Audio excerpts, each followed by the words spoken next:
আগামী ফেব্রুয়ারিতে অনুষ্ঠিত হতে যাওয়া নির্বাচনকে ঘিরে এখনও ষড়যন্ত্র ও চক্রান্ত চলছে বলে অভিযোগ করেছেন বিএনপির কেন্দ্রীয় নেতা ও সাবেক উপমন্ত্রী অ্যাডভোকেট রুহুল কুদ্দুস তালুকদার দুলু।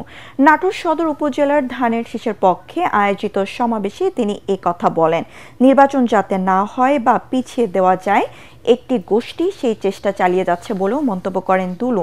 সকল ষড়যন্ত্র মোকাবেলা করে ধানের শীষে ভোট দিতে সবার প্রতি আহ্বান জানান তিনি।